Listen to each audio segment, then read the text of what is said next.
supposed to mean? I got this big giant thing out here. I can't talk right now, okay? Hold on. Bye. Who was that, sport? Friend of yours? Yeah, he's a new kid. What? Hey, stop! Stop that! Stop it! Hey, mind if I ask you a few questions there, buckaroo? Now, why would you tell your mom about a giant robot, Slugger? Say, what did you see at the power station? I tell you. Did you tell anyone else about this, buddy? Hey, how big is this thing, Ranger? Been in the forest lately, Scout? Hey, where you going? Champ? Slugger? Hey, cowboy? Where you going? Where you going? I'm going out! Well, why don't you take Mr. Mansley with you? Show him the sights. Oh, Mom, the sight! Hey, I'd love that. Give us a chance to get acquainted. Swap some stories, huh, Chief? Okay, right on now. Bye, go.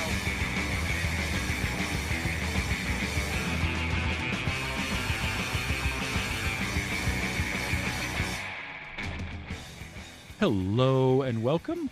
Welcome and hello. This is Wait, You Haven't Seen? It's a show where we talk about movies, and specifically, we talk about a movie at least one of us has never seen before.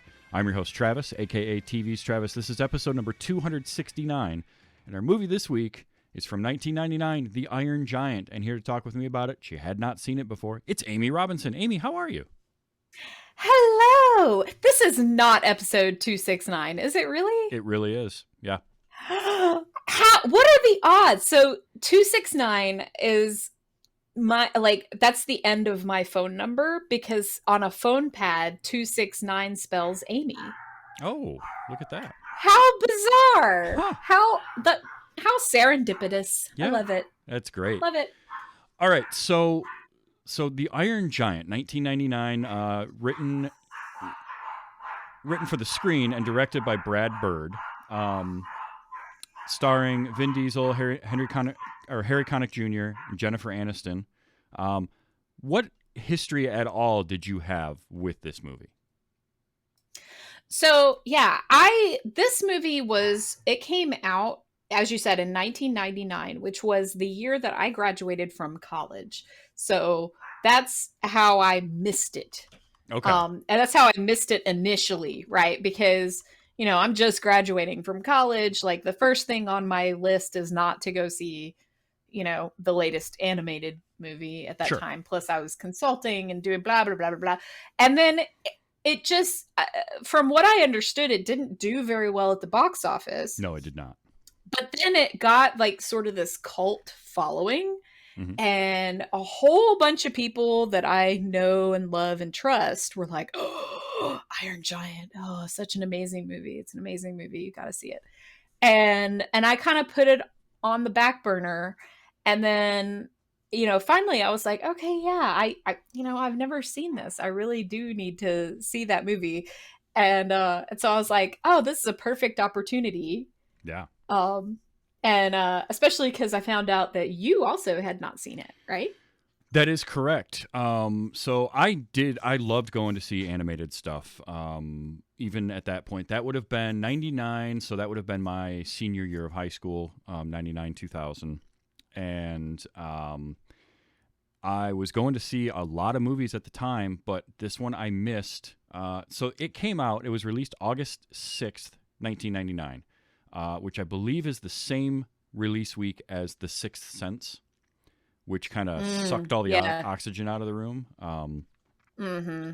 And so on a budget of $70 million to make this movie, it made just under 24 million at the box office. That's a travesty, because it's really, really good. And it is. Yeah. It really, really is sad, Yeah. because Brad Bird is a genius. That man can tell a story. Like, yeah. I mean, and honestly, like, that's finding out that piece of information, that Brad Bird was actually behind the creation of this movie. That's what ultimately got me to see it. I was like, okay, I didn't even know that. Like, I had heard the name, and honestly, like, I thought it was sort of like for a while, I thought it was like an anime adaptation. Like, I knew nothing about this movie, right? Mm-hmm. And so I thought it was just like a translation from an anime or whatever. And I was like, oh yeah, not my thing, whatever. And then ultimately, then it came around. It was like, no, this is a Brad Bird movie. This is basically like a Pixar before there was Pixar movie. And I've realized that we had Toy Story and stuff like that, Sure. but this was like a Brad Bird like offshoot, before Pixar was the juggernaut that it is now. Yeah. And I was like, oh, okay. This is something I need to see because, man, like Edna Mode can tell a story. Absolutely.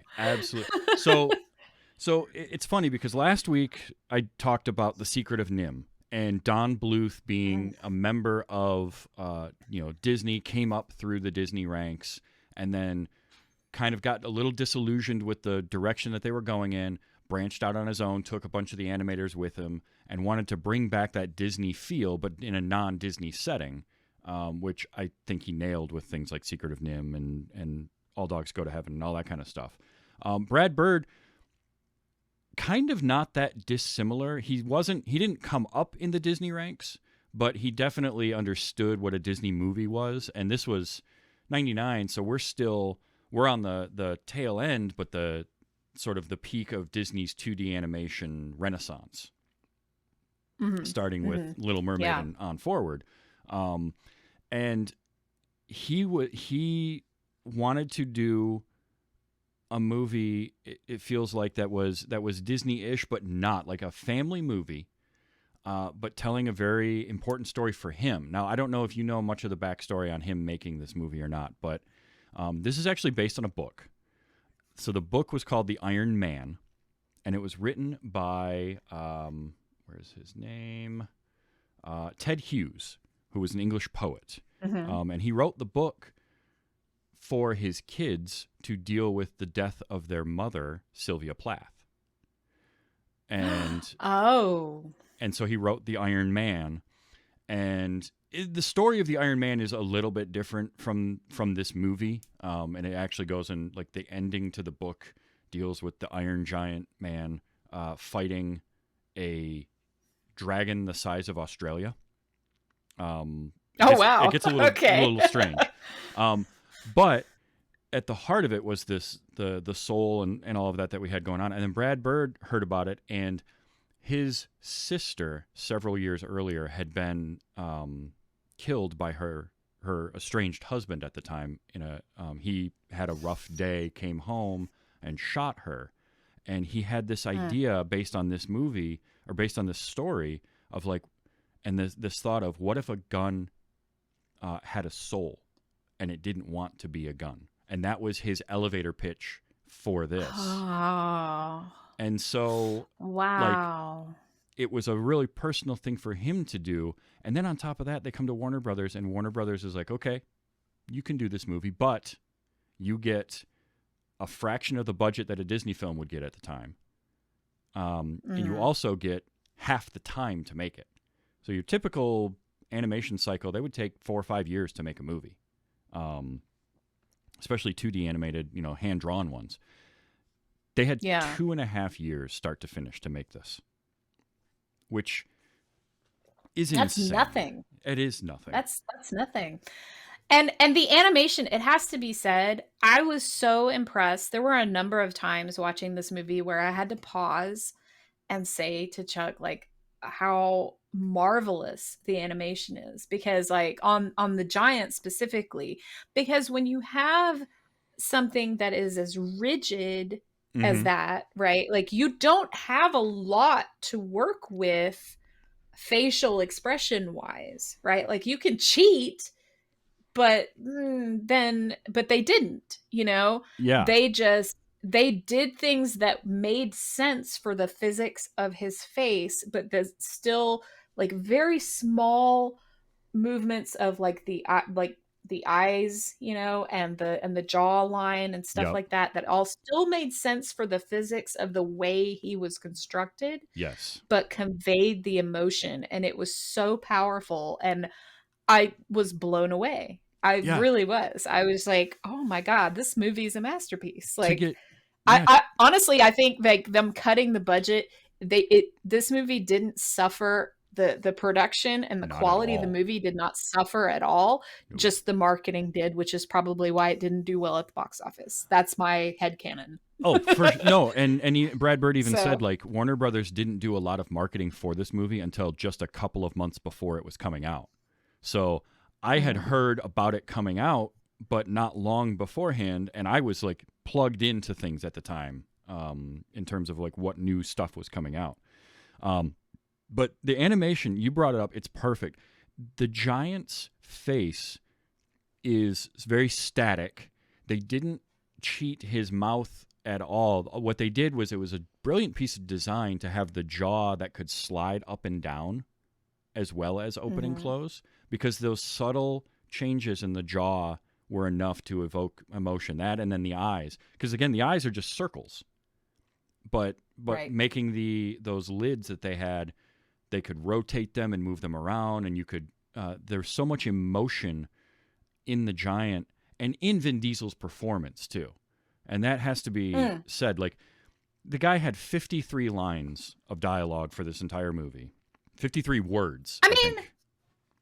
Vin Diesel has made such, I mean, I realize like Fast and Furious exists and all that, but like that man has made such an amazing career out of like the minimal dialogue in, you know, animated or CGI characters, right? Because so to remind everybody, Vin Diesel's also Groot from the Guardians of the Galaxy. I know everybody's rolling their eyes at me and saying, duh, yeah, we know that. But he plays the giant in this movie, who also has very limited amount of dialogue because the giant himself has a very limited vocabulary. Yeah. And it's absolutely brilliant. Yeah, like that man has, I don't know, like that's his untapped, or rather now it's tapped, I guess, genius is in communicating so much with so very little. It's really, really brilliant. It is. And like, obviously he's helped by the animation. The animation does help inform the character, but his voice and his voice performance, and it helps to give the animators what to work with. And it's the words, but it's also little things, little noises and sounds that he's really good at being able to evoke the emotion in as well. So yeah, it's a little cliche to say like this and Groot are his best roles, his best work, but they kind of are, because he does so much with so little. And yeah, I mean, he makes you care. I agree with that. Mm-hmm. I agree with that statement. I mean, full disclosure, I haven't seen any of the Fast and Furious movies. I saw that one movie with him in it called Pitch Black. Yep. The one, Yeah, where it's like the aliens that, weird sci-fi horror movie. But, honestly, like, I think that this and Groot are his best work, and I don't mean that in any kind of derogatory sense at all. Like it's admirable, it's amazing that he can put that much emotion into so very little. It's really impressive, honestly. It is. And I think honestly everybody in this from a voice acting standpoint did a very solid job. I thought that Eli Marienthal, who played Hogarth, or Hogarth, Hogarth, for a kid actor doing voice acting, he was great. He was really good, and Hogarth was just a fun character. He was wise beyond his years without feeling like an adult playing a kid, if that makes sense. Yeah. Well, and they could have I love that they set the movie when they did, right? Like, and I understand why they did that, right? Because during the 50s and 60s, like that's when, the kids were being taught like, hey, or hide under your desk and duck and cover, it'll be okay, but they could have just as easily set this in the 80s and it would have worked just as well, because like I identified with Hogarth, so like my little Gen X heart was just like, yes, he's been sent home to feed himself dinner and put himself to bed, like that's what we did. We were feral, Oh yeah, so big time. I just loved that. Well, but then there's moments where his character is given philosophical things to talk about, like his when he gets the espresso, which is one of my favorite moments in the whole movie, just because it's just great. He's going a mile a minute, and that apparently was so. Typically in animation, your key animators will do not every single frame. They won't draw them all. They'll draw the key frames, and then other animators will come in and do the in-betweens. That scene with the espresso, Brad Bird actually did all of the art for that, all of the in-betweens as well, because it was going so quick and there were so many of them to do that he just had to do them all. So I thought that was kind of a neat little trivia bit. But I loved Hogarth's moment there where he's like, look, if these kids would just do their homework, they could get up to the next grade. Mm-hmm. Like, it's just all he was wonderful, and he had such a heart to him as well. Like, yeah, he sees a 100-foot robot in the middle of the woods in the middle of the night, and his first thought is to help it. And yeah, oh yeah. Well, and they established that very early on, right? That and again, this is a tribute to.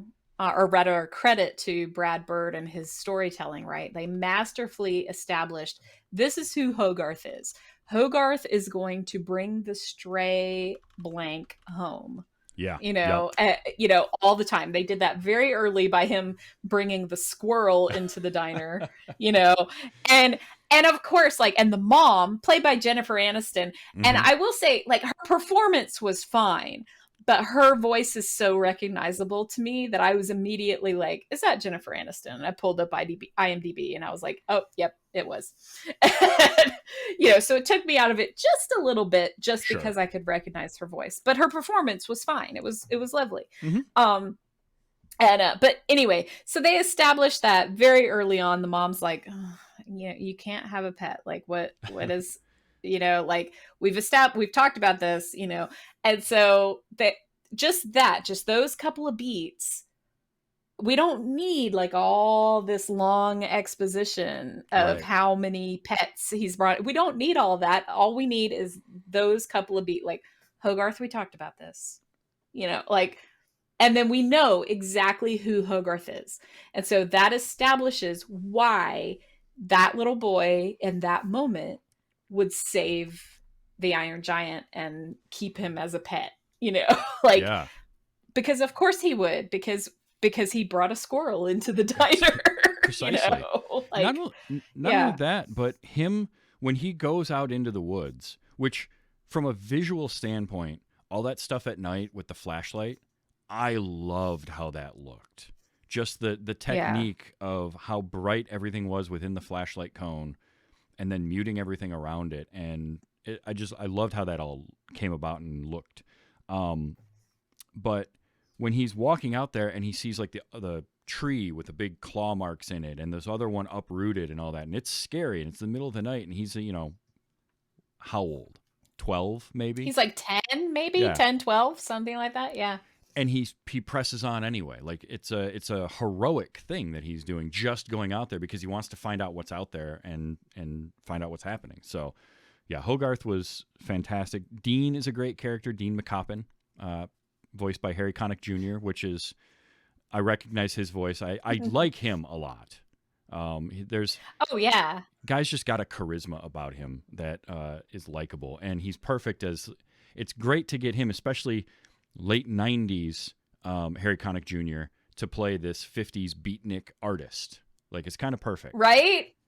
Yeah. Oh, and I don't understand. Harry Connick Jr. had such a moment then, in the 90s and 2000s. Mm-hmm. Oh, yeah. And then I hope that the fact that he disappeared was by his choice, because otherwise, what are you doing?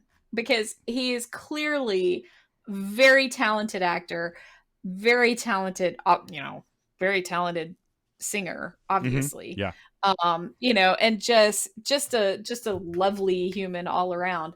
And yeah, like he was Chuck has now begun saying that Dean from The Iron Giant is now one of his favorite animated characters. Oh, he's just ever. Just great. Like he just loves him. He just loves him to death. And so, yeah, we love Dean. We really do, and he's got the great moments of like I laughed out loud when he opens up the door the next morning and there's just the giant's face right there, and he's got his cup of coffee. He's like, oh, yeah. Yep. Or yeah, and I mean, they could have gone so many ways with this, and it's like, it's almost a very like Frankenstein's monster kind of situation, like, yeah. But because if you've actually read the book of Frankenstein, like that's what he's like he's just a curious child, and so that's what the giant is at this point, is that he is a gigantic curious child, and that is a big thing, right? Like he is very much a child, and that works. That's, I think, where the connection with him and Hogarth really works, is because Hogarth is both kind of a peer but also taking care of him, and yes. He is figuring out who he is, and it's the choice. It's the being able to choose who you want to be. And here's Hogarth, who's like, oh, you got to check out, look at all these, he brings him a bunch of books, and he's showing him like Mad Magazine is great, and this is great, that one's okay, but Superman, and like he latches on to Superman immediately and wants to be, and which is just wonderful. And trying to keep it together. Whole thing. Well, I know, because that part of the plot where they start bringing in the comic books and all of that, and honestly, there you can see an even deeper layer of conversation happening about why representation is important, right? Because the robot is looking at these comic books, and in the comic books, the big robot is the bad guy. Yeah. Yep. And he's like, no, I'm not the bad guy. I'm Superman. And I can relate to that, being the girl who, played pretend on the playground with all the boys. Sure. And in my time, it was like, Inspector Gadget was the big thing. And so it was like, one of the boys was Inspector Gadget and another boy was Brain. And of course I had to be Penny, and like, which is fine, because like Penny's like obviously the smartest character, but Penny's the true hero of that entire thing. So sure, of course. But she doesn't get any of the fun gadgets either. No. So but I can relate to how the giant felt in that moment. He's like, no, I don't want to be sidelined. I don't want to be the bad guy. I don't want to be the forgive the outdated term, but I don't want to be the stewardess. I want to be the pilot. Yeah. Right.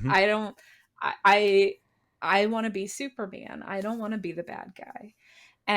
So I just, and again, this is the brilliance of Brad Bird's storytelling, is that took maybe a minute and a half of film. And it's not bogged down by a bunch of exposition. We don't even have a scene.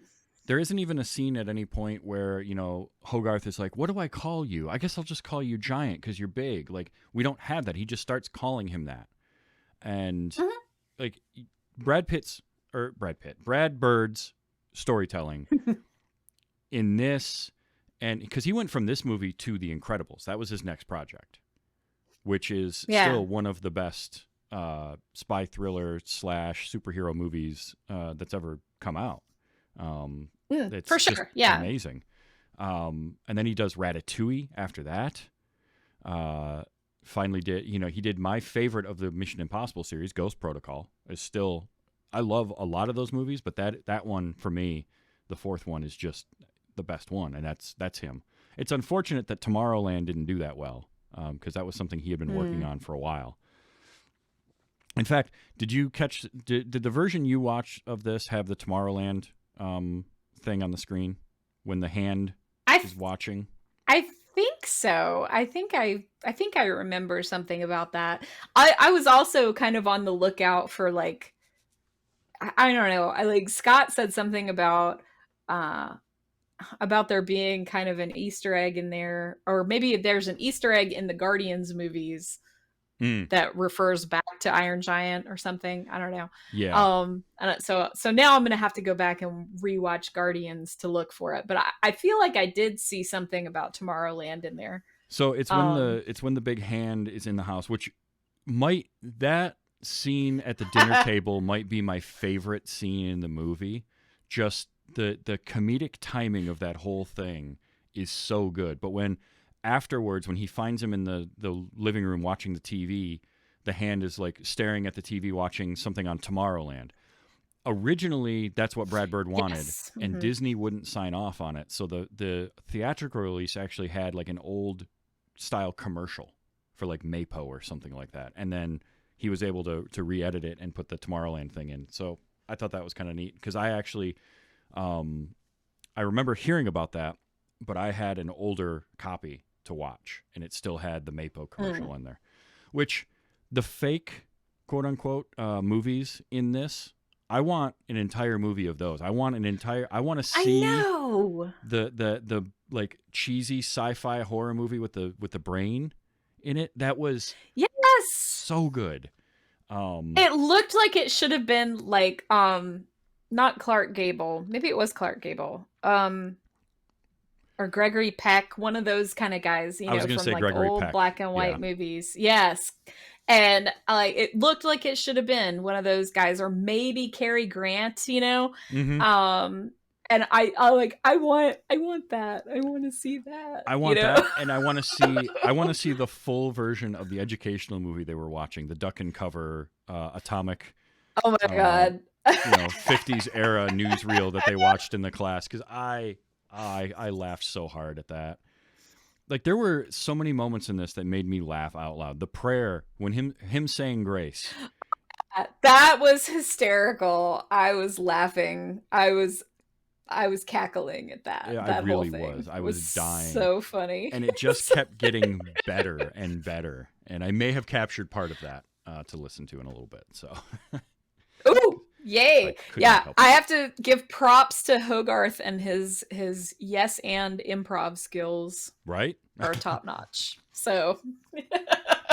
And that's again where like he's a really smart, clever kid, and they show that we never have to have that moment of exposition of like, you're such a smart kid, but you don't apply yourself or something like that you normally would get. Mm-hmm. We see it through his actions, whether it's that moment or when he outsmarts the government agent played by Christopher McDonald. Yeah, you're Shooter McGavin, for those of you who know him from the Happy Gilmore role. Yep. If there is ever anybody that is perfect for that smarmy jackass, Christopher McDonald just nails it. He's so good at it.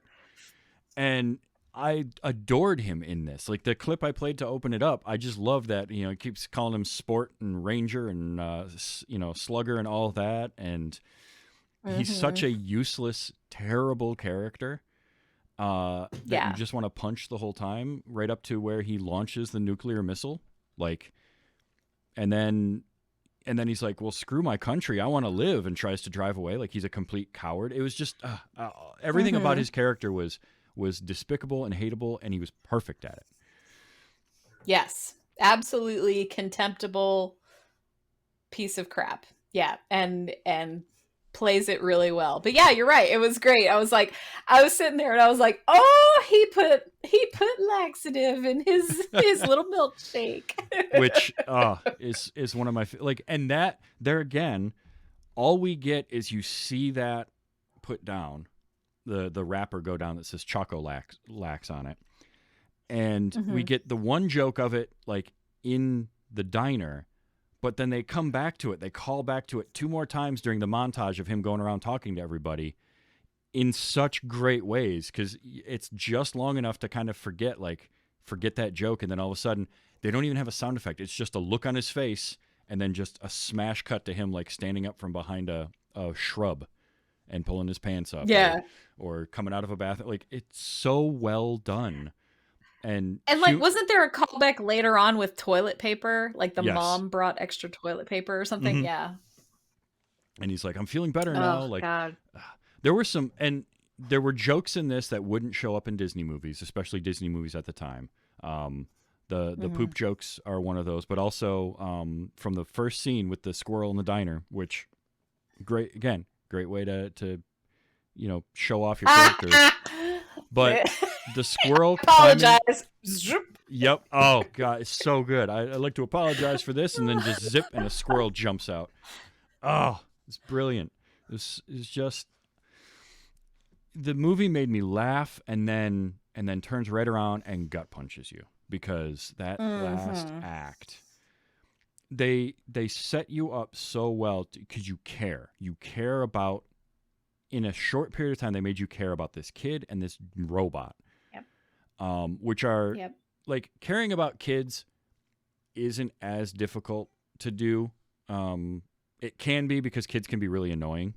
Let's be honest. But it's you've sort of got an emotional in there. But to make you care about a hunk of metal is tough. It's really tough. Oh, yeah. And they do, because they make him multidimensional. And the scene with the deer, as I was watching that scene, the first part of it, my thought was like, wow, this says so much about the giant as a character, that the deer is not running away. Like, that right there. And again, they don't have to say it. They just show it. And in that, you realize how gentle of a creature this giant is, that the deer doesn't run away. But then as soon as a human is involved, boom, that deer's gone and then gets shot. And we get our Bambi moment. Yeah. So, all of that. But then to use the lines, and I knew they were coming. Like, even having not seen this movie all the way through, like when the kid tries to walk away, right? Hogarth is like, all right, I'm leaving. And he starts walking away, and Giant follows him. He's like, no, you stay here. No, And you goes, stay. Yeah. And, I go, you stay, no following. And I was like, oh, they're going to use that at the end of the movie, and I'm going to cry a lot from that. And, spoiler alert. Well, and like, they did that in E.T., right? Like, they did the exact same thing in E.T., because E.T. says, I'll be right here. And and he says to Drew Barrymore's character, be good, and all that stuff. Like, all of those little simple lines came back. And so that's it was it formulaic? Yes. Did it work? Abso-freaking-lutely. Oh, it yeah. did. Oh, yeah. It worked 100%. And it was... Yeah. And it was such a culmination of everyone involved. It was wonderful writing, the direction, the look, the voice acting, and then on top of that, Michael Kamen's music just killed me. Like, that music playing at the end alone just crushed me. And I love Michael Kamen's scores. He sadly passed away way too young. He passed away in 2003 at the age of 55. But as a composer, listen to some of these movies that Michael Kamen did the music for. So he did the music for things like Last Action Hero, all of the 4 Lethal Weapon movies, the 3 Die Hard movies were all his music. He also did a lot of kind of action stuff like that. He actually did all of the orchestrated music for Highlander, which is another one I know him from quite a bit. All the non-Queen music was Michael Kamen. Non-Queen, yeah. But also like James Bond License to Kill, the Brazil, he did the music for that. Hudson Hawk, Robin Hood, Prince of Thieves. So the guy was prolific, and he did a lot in a relatively short career. 97 composer credits for somebody who probably was only active 30 years, maybe. Wow. It's pretty impressive. Yeah. He was also the conductor that is impressive. He conducted the orchestra for the Metallica Symphony and Metal album the S&M album that they did in the late 90s. He was the conductor for that. So he definitely definitely did some work, but his music in this hit all the right points without ever feeling forced. Like they had these great, everything transitioned really well between them too. From the funny moments to the sad moments.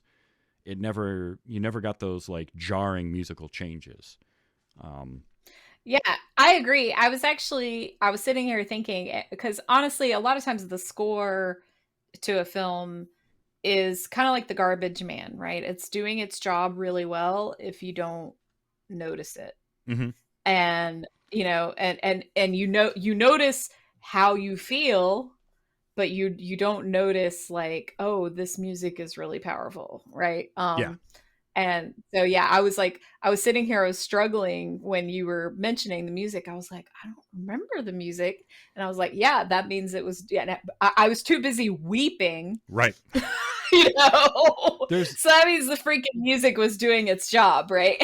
Yeah, because there's kind of two theories or two schools of musical scores for movies. Your John Williams stuff. I've talked about this before, but like those musical moments that as soon as you hear them and you remember them, the melody sticks with you. Star Wars or Harry Potter, Indiana that kind Jones. of stuff. Indiana Jones. Yeah. And then there's, like you said, the Garbage Man, the score that is doing so much heavy lifting without you ever noticing it, because it's blending in and just working so well. And yeah, I mean, between the music and Vin Diesel's performance and just the emotion of that moment, like the end of this movie, I was just a blubbering mess watching it. Right. And I mean, there's those few frames when literally all we have is the giant's face and one word: Superman. It kills you, and destroyed me. Absolutely destroyed me.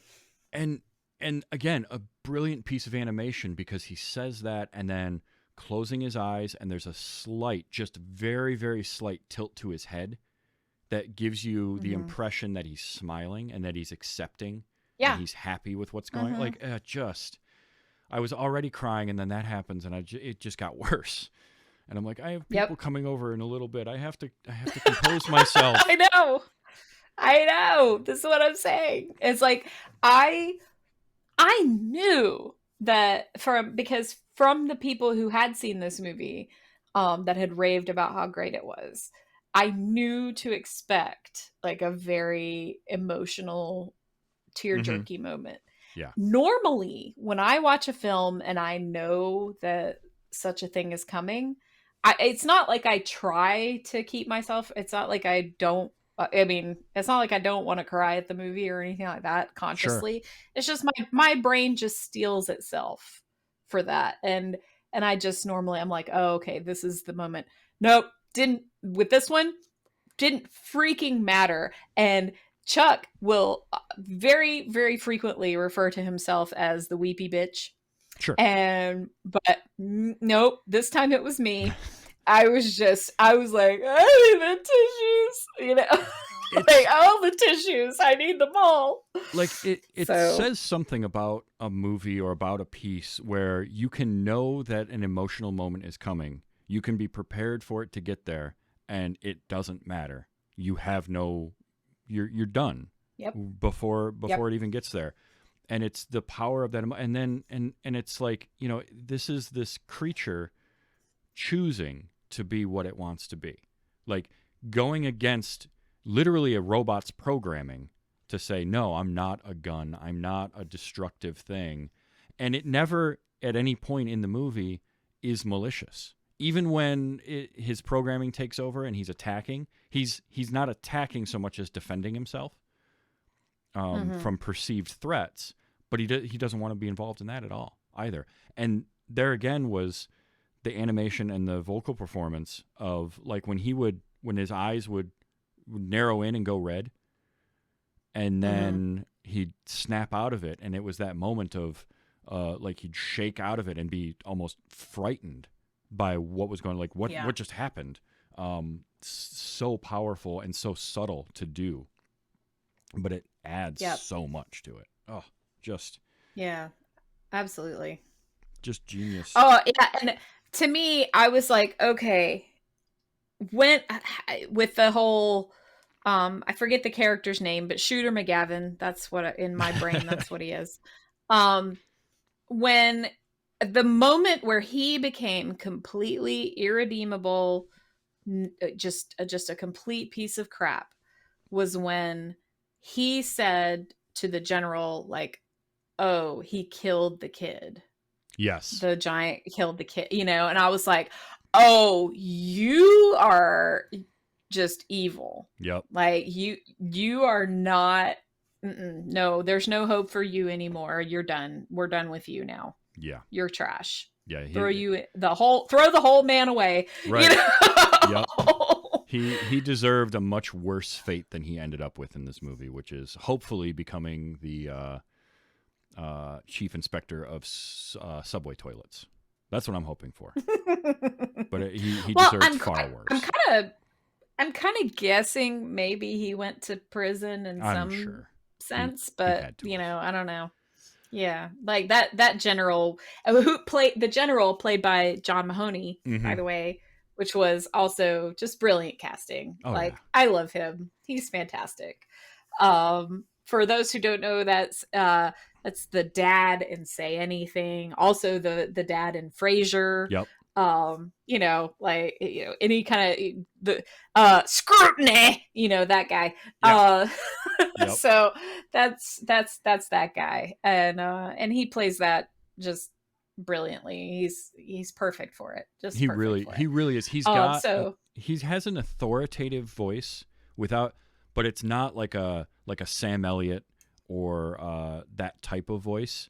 He's kind of reminds me vocally, like his vocal performances kind of remind me a little bit of George C. Scott. If you remember when he did The Rescuers Down Under, like I got that same. Yep. Like this general in this was like if the George C. Scott character in Rescuers Down Under wasn't a complete trash pile of a human and was actually like a good person or an upstanding person at the very least. That's kind of what John Mahoney was doing here. And I love, there's a very subtle thing that I didn't notice, and I had to watch some things and it pointed it out at the very end. So we're watching everybody react to the giant explosion in the sky, and we're seeing all the townspeople cheering for obvious reasons. They're still alive. All of them except for the general. The general is giving a salute towards the sky to the giant, and I thought that was to the giant. Like there again, that's something that they didn't need to do. That they didn't need that little just detail. Pile it on, why don't you? Just hit me again. Yeah. Hit me again, Brad Bird. Yeah. Mm-hmm. Also, a quick shout out to Emmett Walsh, who was the boat captain in the beginning. Stutz. I love Emmett Walsh so much. He was such a fun character. He's so fun. He really was. And I remember, like, I think either he or like maybe John Rhys Davies was one of the first people I heard referred to as a character actor. And at the time, I did not understand the term at all. I was like, wait, isn't that what they're all supposed to be? But yeah. No, your character actor is your everyman. You can plug him into any scene and he works, kind of thing, and not your Brad Pitt, your Tom Cruise, those are your movie star leading man kind of types. A character actor is the chameleon who can be anything. Yep, and he was always good at that. And that tickled me when it started up. I think my very first note while watching it was Emmett Walsh with a big exclamation point, because I just anytime certain actors they pop up and stuff, and I just get excited. Like Cloris Leachman was the teacher. They had Cloris Leachman for the teacher. I love that. I know this was such a good cast. Mm-hmm. It's really such a shame, honestly. I'm glad that this movie gained sort of a cult following later. Yes, because it's such a shame that it did so poorly at the box office, because it really is a masterpiece. But here's a question really for you. Is. So it is a masterpiece, and it definitely deserves all the praise that it got, and critics loved it. critics gave it glowing reviews, and everybody that's watched it gives it glowing reviews, and then they tell friends about it, and it's a true cult classic. But do you think that it's possible that we're better off having it had not done well? Because if it's a blockbuster, if it just does crazy amounts at the box office, we're going to have all sorts of sequels. We're going to have copycats of it, inferior movies trying to do the same thing but not doing it as well, and dilution of what it is. I feel like that could have happened with this. So It's possible. Yeah. It's hard to know, right? Because unfortunately, we live on the timeline we live on and can only go in one direction. But yeah, it's possible. I try not to be the person that feels like, diluting the original is, makes the original less impactful. But I mean, I'm going to be honest, like I try to be that because logically I know, like, oh, this thing that I love still exists. But so yeah, I mean, it's possible. It's also possible. I think that this movie could only have been made when it was made. Oh, absolutely. This movie could not be made now. There's no way. Because there's too much of like an anti-gun message, and so many people would be so loud and obnoxious about that part of it. Yep. They'd miss the whole point. They would miss the point of the movie. Although, I mean, I say that, I think they'd make it anyway, and then we would just laugh at the people who didn't get it. Sure. That's what I think. I think. So I'm taking it back. We could make this movie now, and and we would just people who didn't get it just wouldn't get it. It's an interesting thought experiment to me, because it being a product of when it was made, it absolutely, like the time that it was made, because this did have a mixture of hand-drawn and CG. The giant was all done in computers, and everything else was done hand-drawn, which is great because it gives that giant sort of a otherworldly feel. It doesn't feel like it belongs in the world because it just looks different enough that for that. But I kind of and I love that about it. I love that it gives it that, like, oh, this thing does not belong in this setting kind of feel to it. Yeah, I agree with you. But I think too, like it's sort of, for me, kind of like other cult classic movies, like Big Trouble in Little China is a movie that did not do well initially, but it gained a cult following. And I think we're better off for it having become a cult classic as opposed to a huge blockbuster, because, again, you would get so many copycats of that, which we had. Like, that happened, but you would get these copycats of it, and you would also get going to that well too many times. And, like, this story, for instance, The Iron Giant, is perfectly told, and we don't need anything else. We don't need...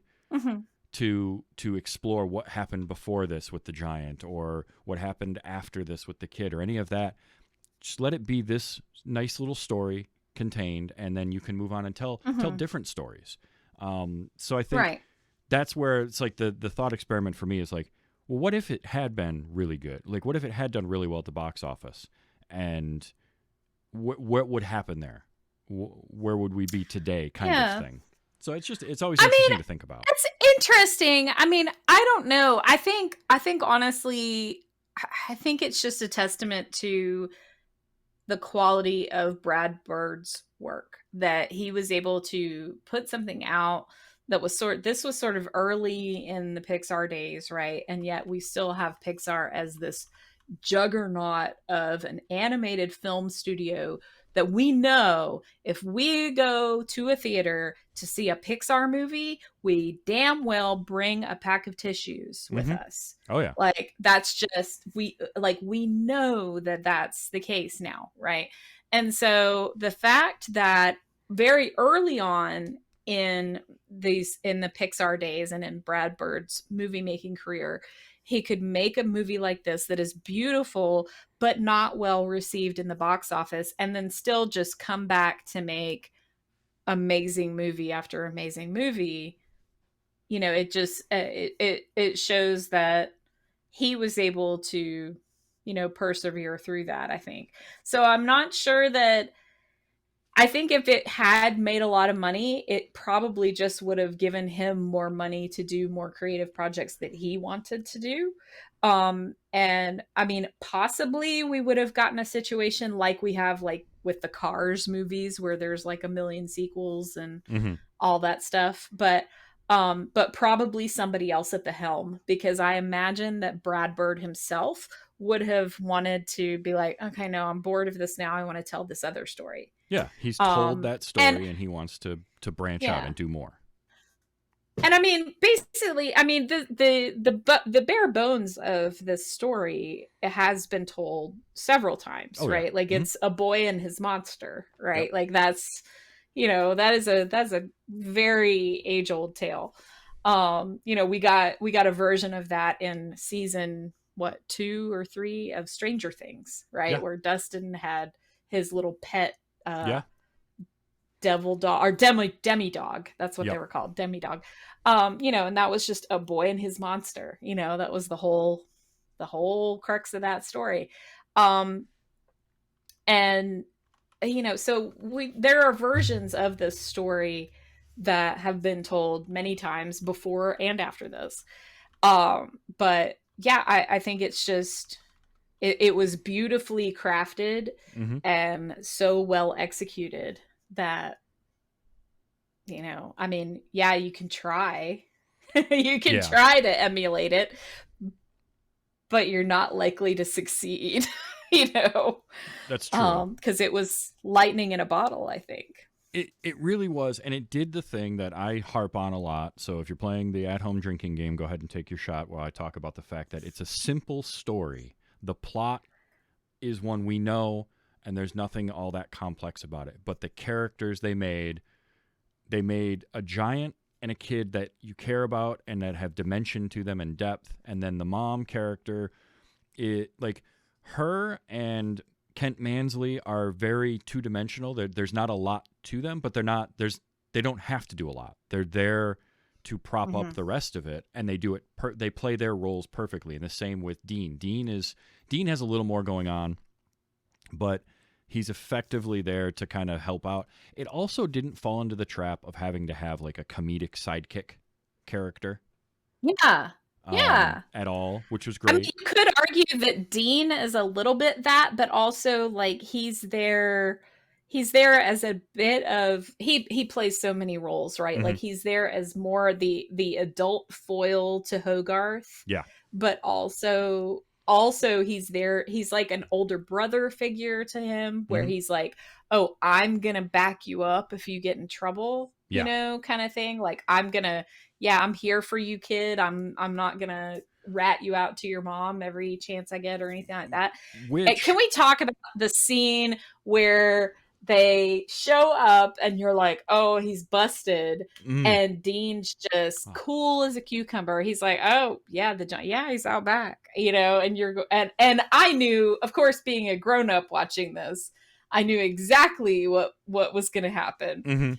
But I can imagine being a child watching that scene and going, what Dean's just giving him up. What's going on? And then, you know, he turned him into a piece of, you know, of sculpture art, you know. I mean, that was, and how did he get the giant to sit still and like that? All of that are like wonderful questions that we don't want the answers to. Right. But it's so fun to think about, is like, how did he do that? How did he manage to convince the giant without Hogarth there to do that and be completely still and all that? Like, that was so fantastic. I loved every moment of that whole little subterfuge. It was great. Yeah, I do think we're supposed to think that Hogarth did show up, like he did sneak out and then came back and so he helped with that. Mhm. But I loved that. And that scene also had a very subtle, but I thought really important thing with the mom noticing something's not right with your sculpture. Like she's more in tune to things than maybe we give her credit for, because she's like, yeah, some of that stuff just kind of looks slapped on there and not like this piece over here. And it's like, she gonna figure out. And then the whole, like, my son, sneaking out to hang out here, he's like, you knew about that? And she goes, well, I mean, I do now. Well, now I do. Yeah. Oh, that's a classic mom move. I've done that. But it's great because there again is some brilliant storytelling, because we have a very good shorthand way to give us a reason that Hogarth is as smart and clever as he is. He gets it from her.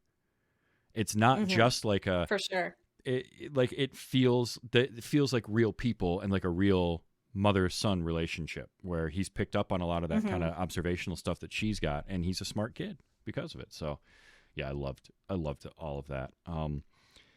I definitely captured some audio here, and I've got to play some of these because, boy, there's some good stuff. I got a lot of Kent Mansley because Christopher McDonald is just so good throughout the whole thing.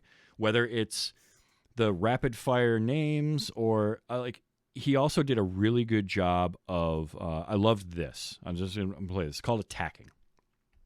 Stop! Look behind you! The giant! It's attacking! Like, just, he says so much there, and he uses like 4 words. It's just great. And honestly, like, I can see, just hearing him do that, I can see his very punchable face. Oh yeah, in a booth somewhere doing that, be like, and you could see, like, it was, I'm sure, beet red. Going like, look behind you, And so yeah. One of the first things he says in the movie sets you up to already hate him. When somebody asks him if there's like something big going on, and his response to the foreman or whatever, and his response was just, big things happen in big places. like, ooh, you're looking down your nose at these people immediately the second you get there. And so, like, and then he had some real funny lines. Like, I loved this one. Biggest thing in this town is probably the homecoming queen. Oh my God! That is such a good.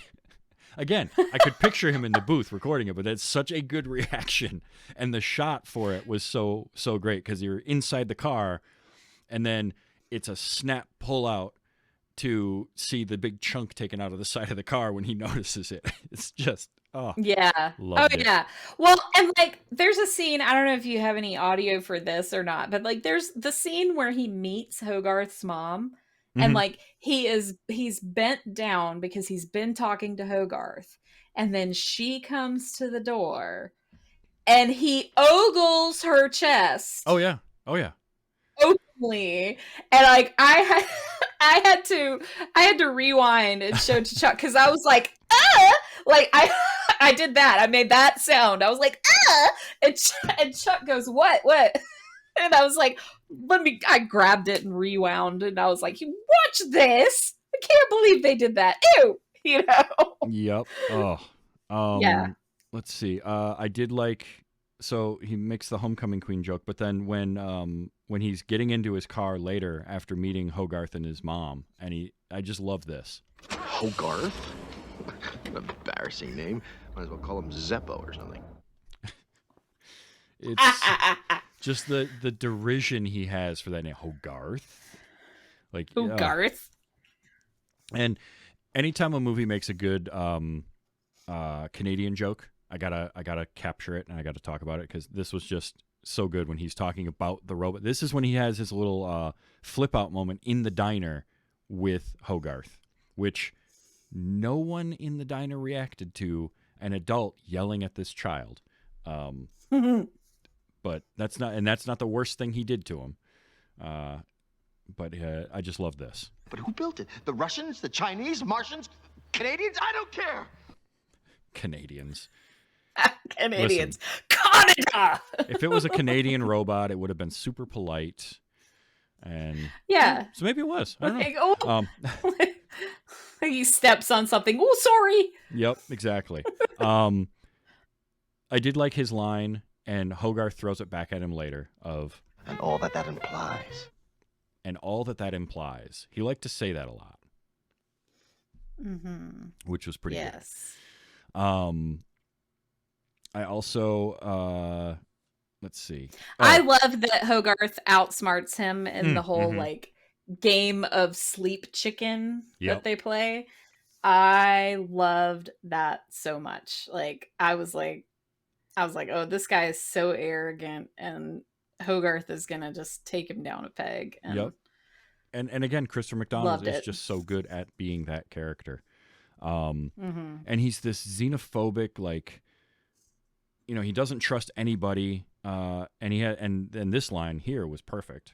All I know is we didn't build it, and that's reason enough to assume the worst and blow it to kingdom come.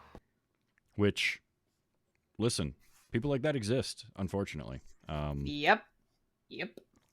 So, you know. Yeah, it actually, just playing that clip out of context reminds me of, if you haven't read, of course I have to bring up a book. If you haven't read An Absolutely Remarkable Thing by Hank Green, it deals with almost exactly that level of xenophobia, where you know, the whole premise of that book is that all of a sudden there's this metal humanoid looking sculpture that can't be moved and can't, you know, it apparently doesn't do anything, but you know, from the beginning of the book, but at this point we don't know, that came from nowhere. And you know, the different perspectives of approaching it with curiosity versus approaching it with fear and aggression. Yeah. That's a lot of what that book deals with. And yeah. I'll have to check that out. I like Hank Green a lot. So. Bonus book recommendation for that. Excellent. It's a quick read. It's YA. It's a quick read. Okay. So I also just liked, This is no meteor, gentlemen. I got very big Jaws vibes from that. This is no boating accident.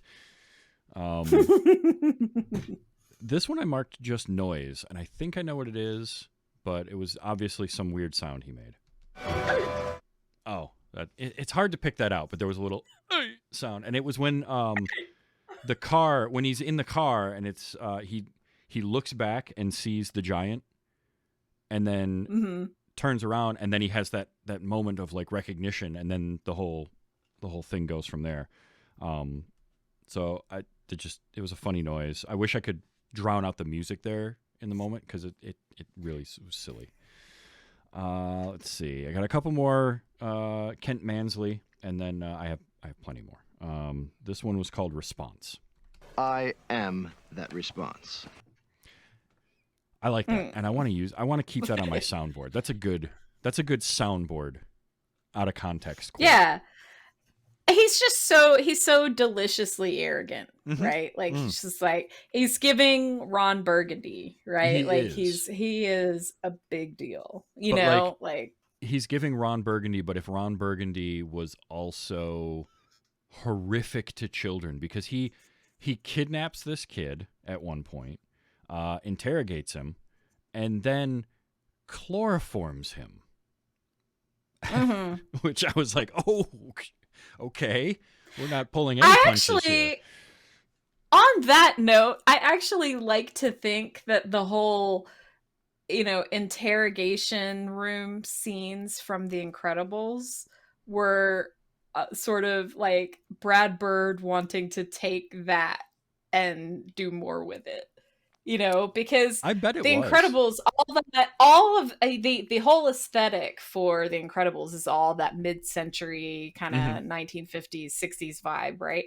And including the stuff with, you know, the guy and his mind eraser machine. and it's his single light, you know, where he's shining the spotlight on the interrogee, and that is just, those scenes are just plucked straight from this movie. Yeah. So I love seeing stuff like that where I can, and I don't know if it's true or not, but in my head, I like to think like, oh, that was him like crawling before he walked with The Incredibles. Yeah. Right. It really, really definitely was. Yeah. And then the final Kent Mansley, because again, this tells you everything you need to know about this guy. He's launched the missile, and the general's like, it's going to go to the giant. Where is the giant? It's right here. And you're going to stay here like a good little soldier and die with us for your country. And his response is, Screw our country! I want to live! like, yep, well, you're the worst. Just the worst. Mm-hmm. Yep. So Dean had some great moments. This is too good not to capture. Squirrels in my pants, Hogarth. Squirrels in my pants. Hogarth.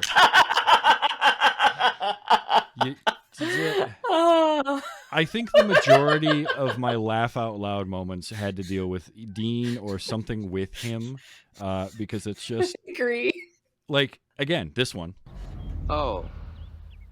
Yeah. Perfect. There's a perfect reaction to opening the door, and oh, that's right. There's a 50-foot robot standing outside my door, however tall it was. So this one is it's a GIF or GIF, however you want to pronounce that word, that I use quite a bit. And it's slightly the line is slightly wrong in it, but in the movie it's this moment. There are two kinds of metal in this yard: scrap and art. If you got to eat one of them, eat the scrap. What you currently have in your mouth is art. So good. It's And so the good. giant's reaction to that line is so great too. Yes. Like he's like, "Oh," and then he tries to fix it, and then Dean's like, "Oh, that's actually pretty good." And there, yep. I just laugh. And see, that's again, in order for us to have that weepy moment that we have at the end, we have to have this, this belly laughter beforehand, right? Like we have to care about all these people, and and that's the best way for us, for a filmmaker to get to our hearts, right, is to make us laugh. Yep. 100%. And then they can make us cry. So no, Claire, you should watch it tomorrow. You should.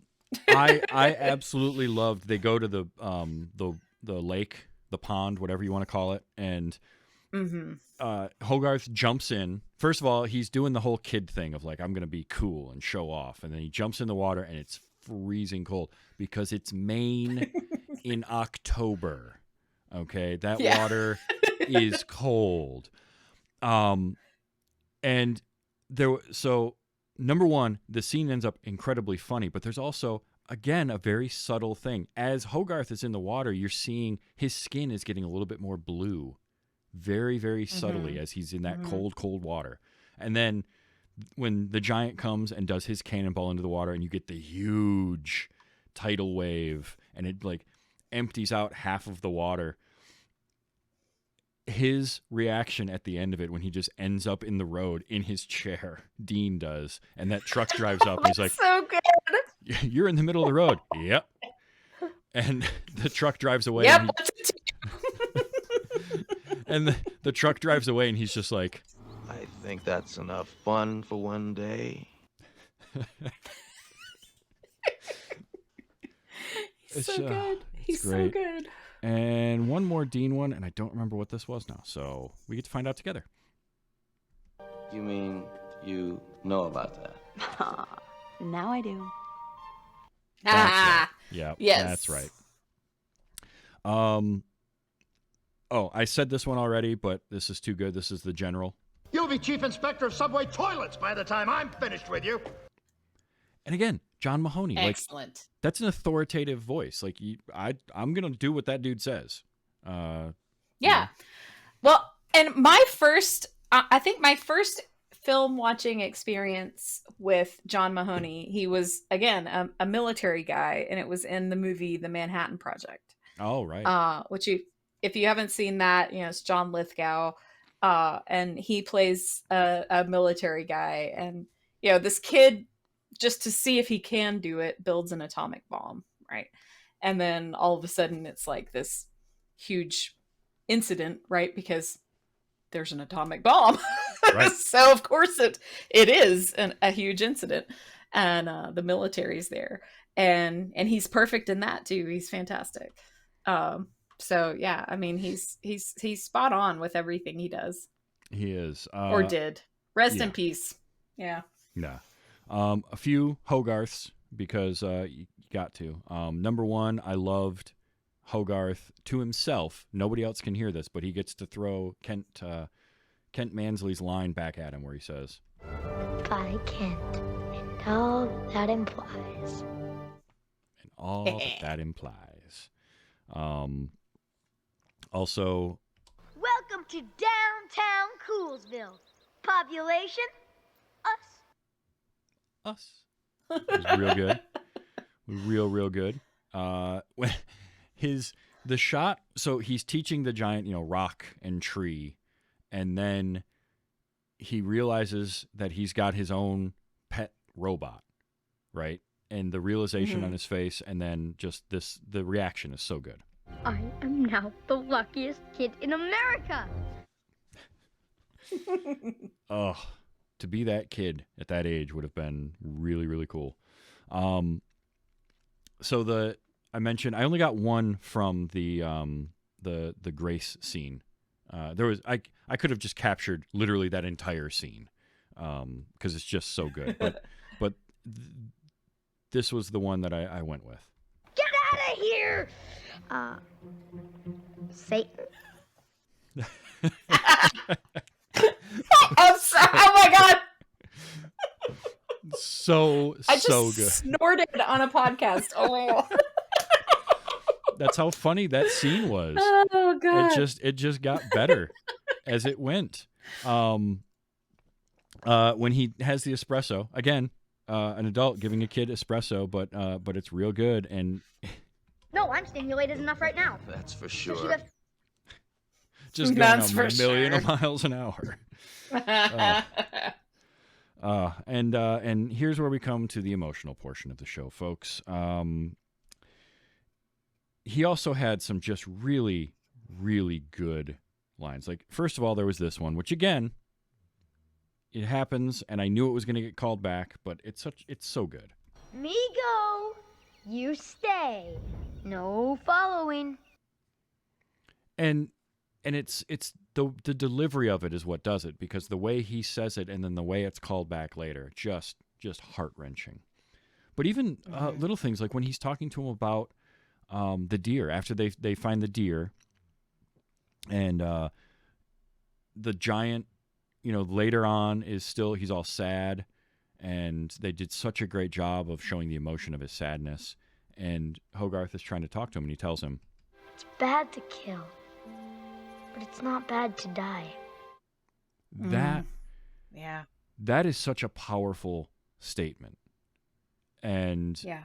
I'm going to hold on to that one for a long time, because it's not bad to die. I mean, let's be honest. None of us are getting out of this alive. Like, it's going to happen at some point.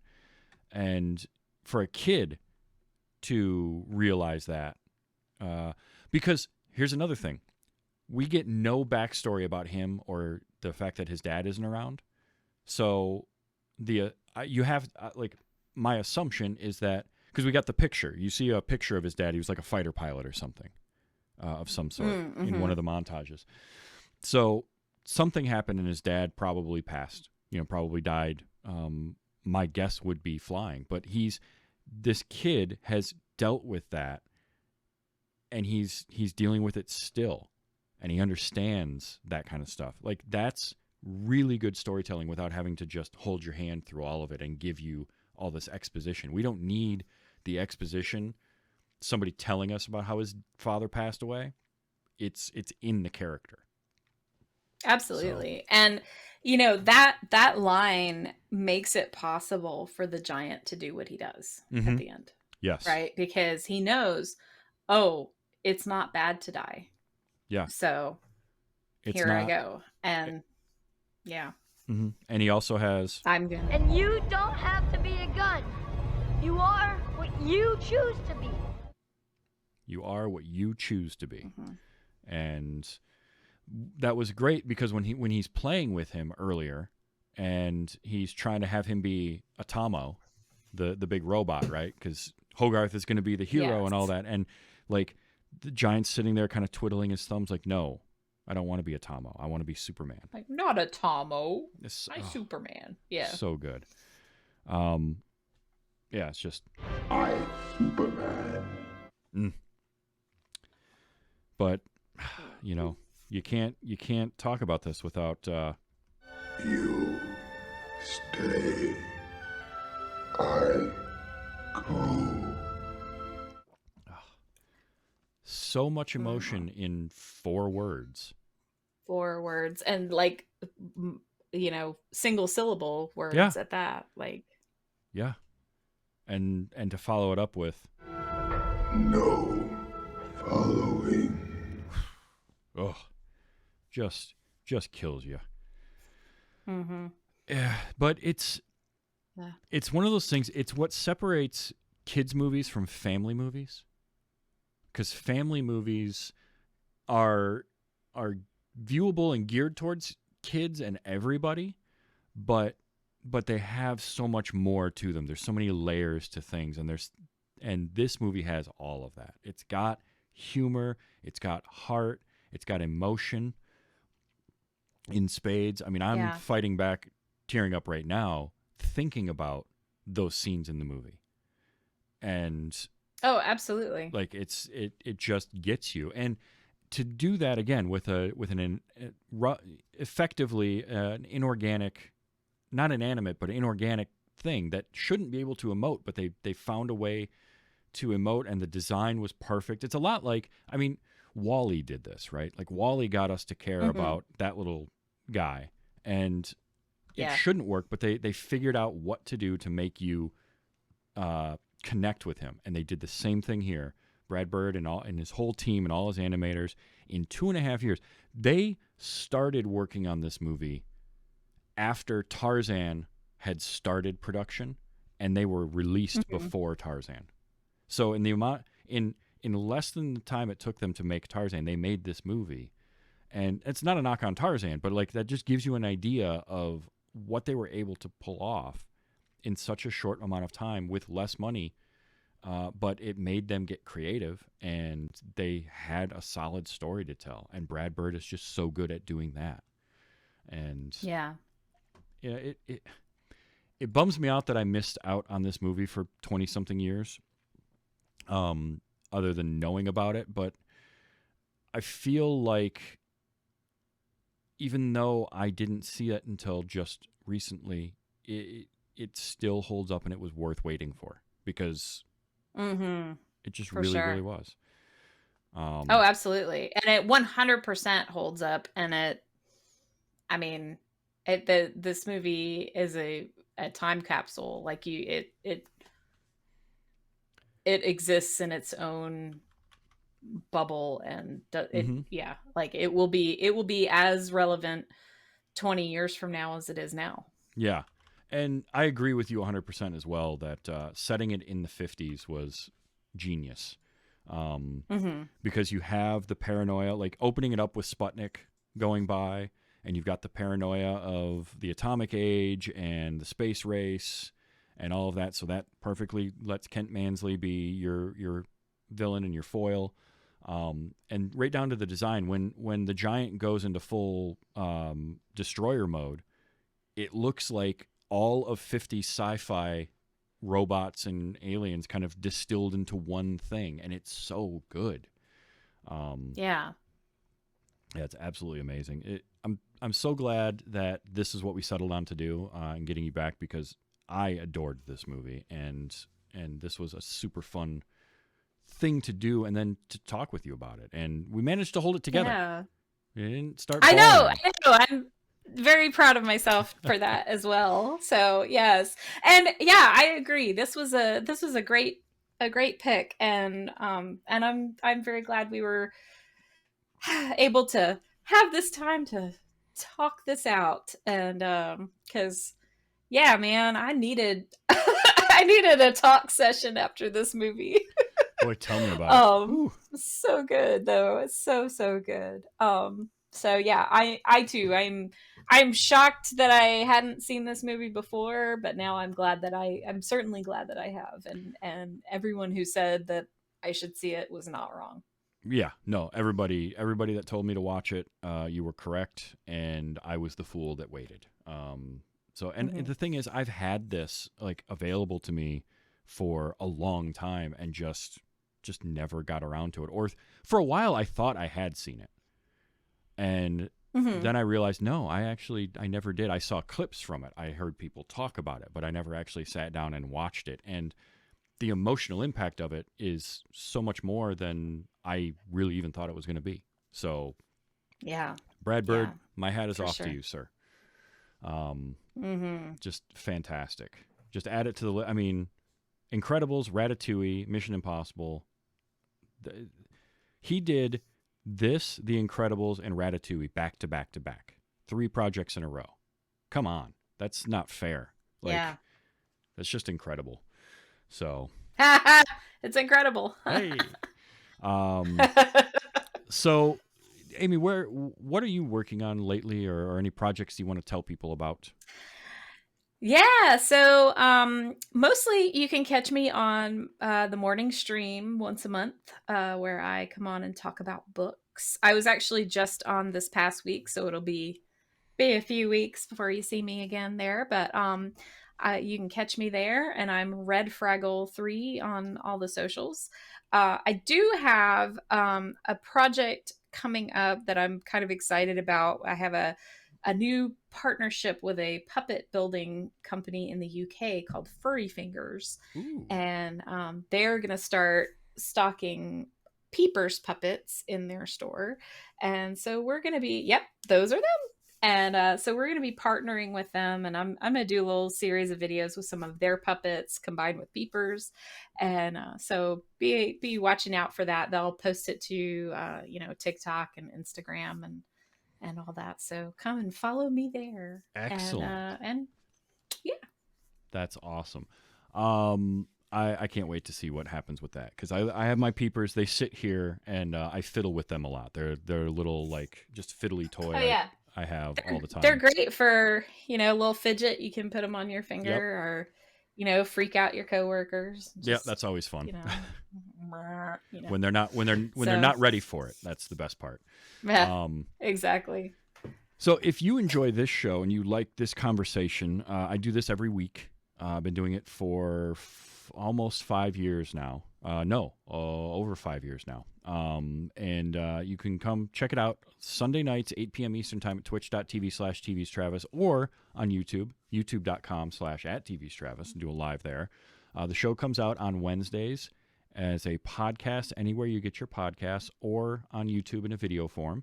So you can check that out. Subscribe. You never miss an episode. If you want to,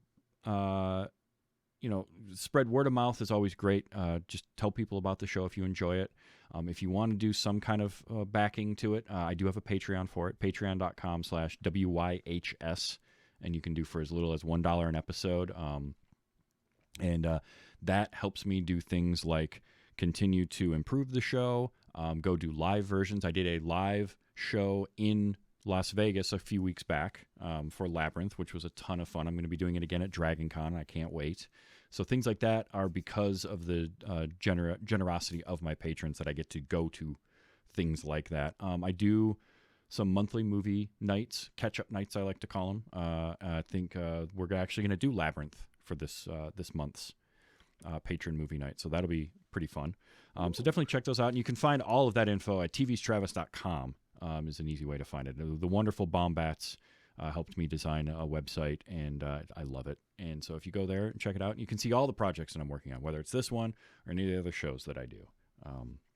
So, Amy, thank you so much for being here. It had been too long since you'd been on, so it was nice to get you back. We'll have to do it again sometime. Oh, it's my pleasure. Yeah, anytime. I got tons of movies on my list of stuff that I haven't seen that I really should have seen. So I am more than happy to go and expand my cinematic vocabulary and come on and show it off. Excellent. Excellent. So next week, I've got somebody coming on their handle on Twitter. I only know them from that as the Movie Psycho. And we're going to talk about Lost in Translation. So we're going a little different route now. 2003 Sofia Coppola movie. I haven't seen it. So this is going to be my first time watching Lost in Translation, which is I'm excited for. I'm looking forward to it. My husband loves the crap out of that movie, so I predict you will enjoy it. I have a feeling that I will, just based on what I know of who is involved. I know nothing about the movie other than Bill Murray is in Japan. I think that's about all I know. But just the people involved, I'm all for. So I'm looking forward to that. That's coming up next week. So until then, Amy, thank you so much again for being here, and thank all of you for hanging out in the chat. Chuck and Claire and Ash, you guys are great, and we'll be back next week with Lost in Translation. Until then, just remember to enjoy your movies, and let's be excellent to each other. No following.